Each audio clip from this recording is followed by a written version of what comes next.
وزیراعظم Nawaz Sharif Hong Kong میں forum سے خطاب کر رہے ہیں. Unfurl the sails.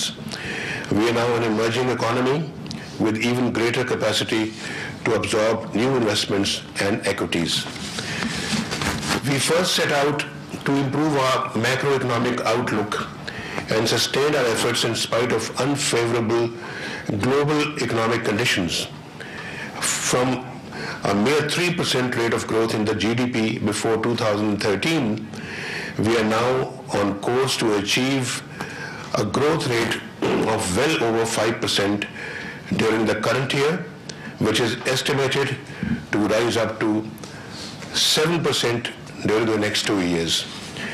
Ladies and gentlemen, in the last 3.5 years or so, we initiated much needed reforms that aimed at sustainable and inclusive economic development and good governance, including financial discipline.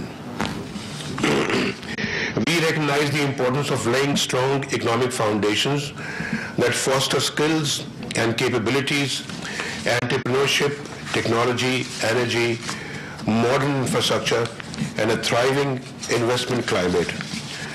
These reforms were multifaceted.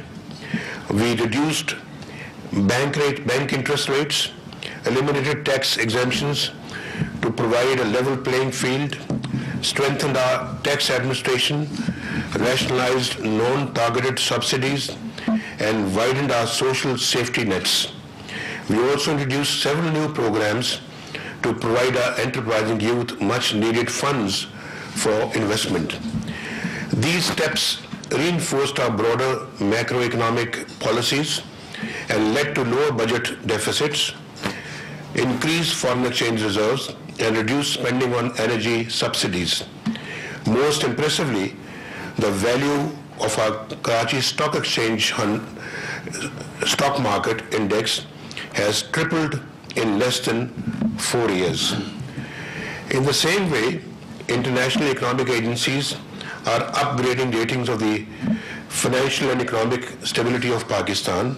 The World Bank forecasts a GDP growth rate of 5.2% for the current year. Standard & Poor has also upgraded its outlook and expects Pakistan debt to fall below 60% of the GDP by 2018, improving Pakistan's long-term credit rating to B. Ladies and gentlemen, our government realizes that focusing only on growth is not enough. It is imperative to sustain the growth momentum while pursuing a high growth trajectory. And this cannot be done without ensuring the equitable distribution of the fruits of growth.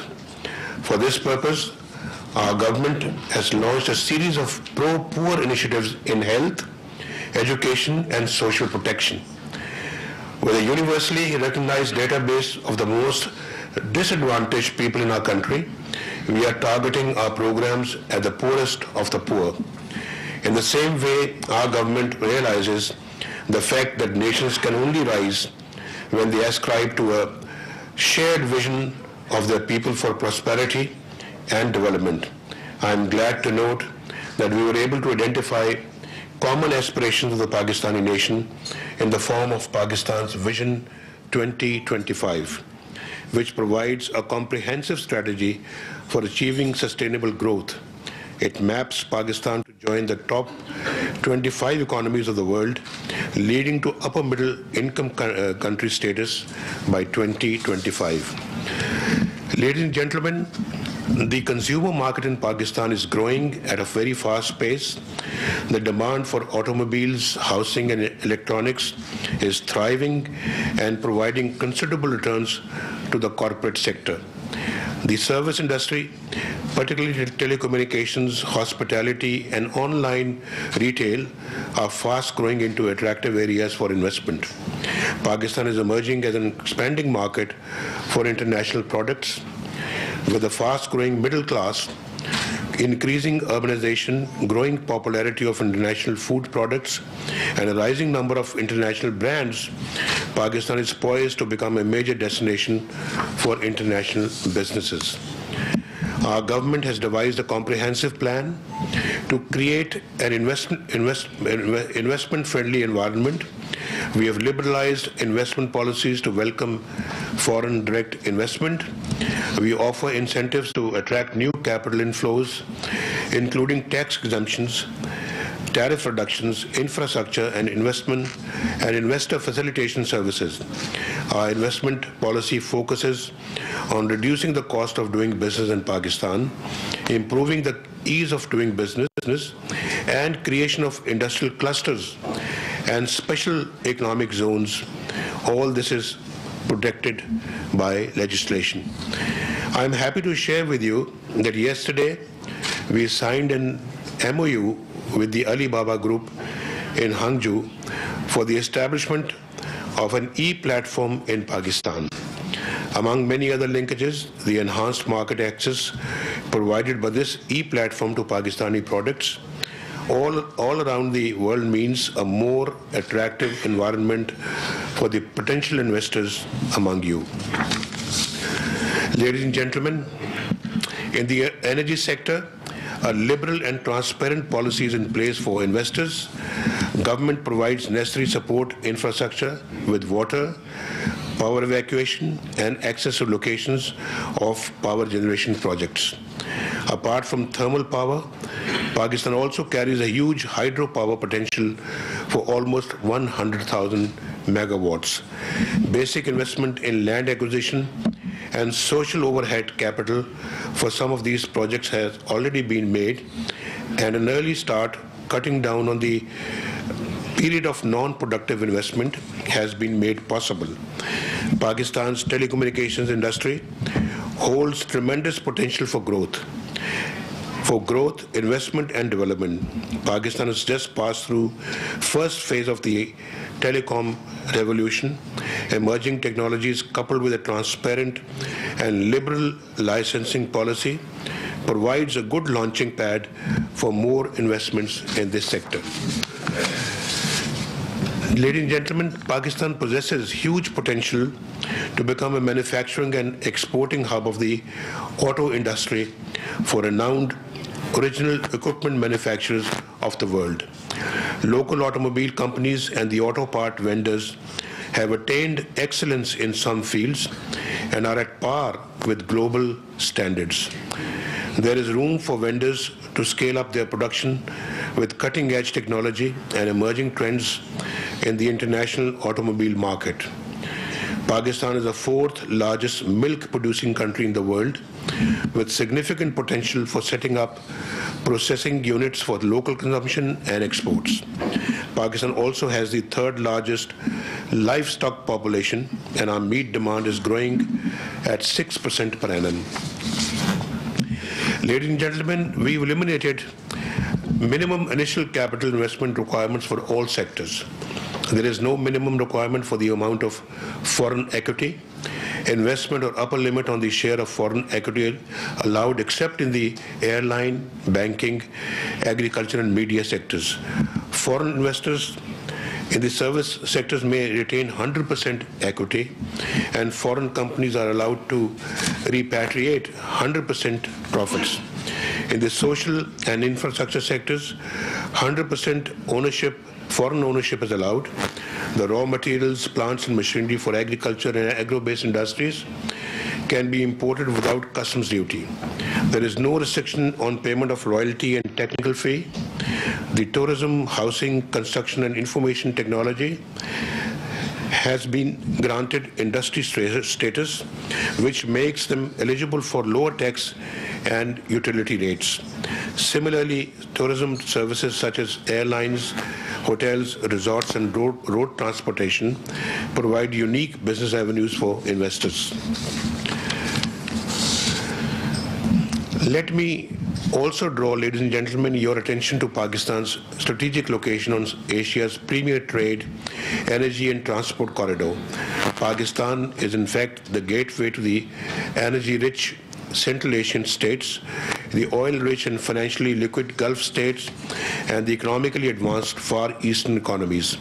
As I noted in my concluding comments at the Belt and Road Forum in Beijing, The One Belt, One Road is inspired by President Xi's revolutionary vision of shared and connected prosperity for all. It is an intercontinental mega project that integrates infrastructure, energy, trade, telecommunications, investment and industrial development. Such a broad sweep and scale of interlocking economic partnerships and investments is unprecedented in history. We stand at the cusp of a geo-economic revolution which will produce win-win outcomes for all. In fact, this is the dawn of a truly new era of synergetic intercontinental cooperation. And the China-Pakistan Economic Corridor, ladies and gentlemen, is a core component of OBOR, One Belt, One Road, designed to achieve connected and shared prosperity, not just for the nations of our region, but also for those that are much beyond. The China-Pakistan Economic Corridor will shorten transportation distances, bringing Africa and Middle East much closer to the Central and South Asian regions. It will link the port of Gwadar with the land of Kashgar, and it will not only connect Pakistan with China, but will also provide connectivity to the entire Central Asian region and even Europe. Ladies and gentlemen, today two main trends appear to be competing in the global economy. On the one hand, there is advocacy for protectionism, and on the other, there are increasing calls for greater economic collaboration for sustainable development. As is evident from our complete commitment to CPEC, which means China-Pakistan Economic Corridor, Pakistan strongly favors cooperation and synergetic partnerships across regions for inclusive socio-economic development and human prosperity.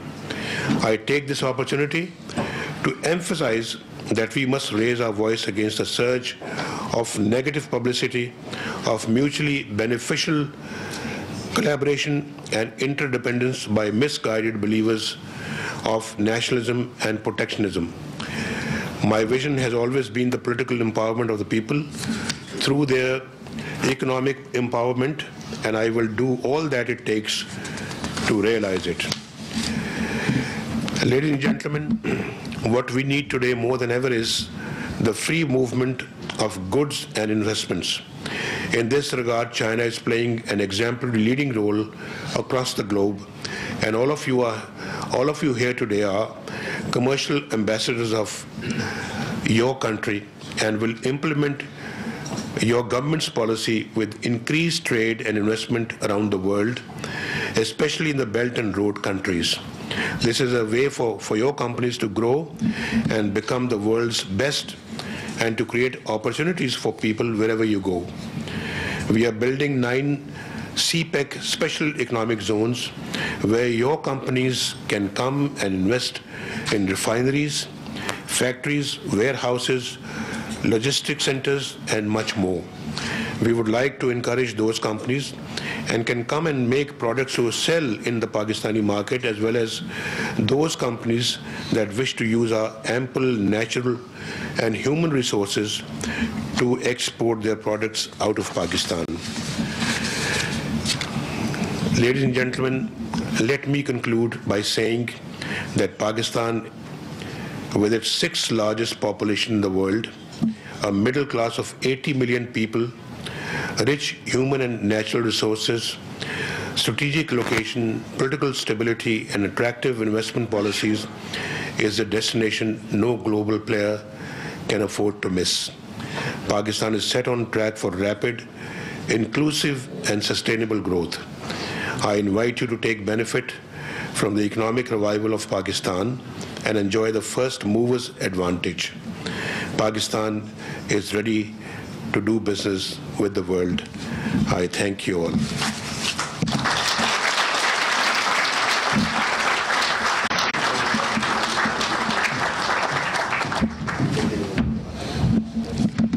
Thank you very much.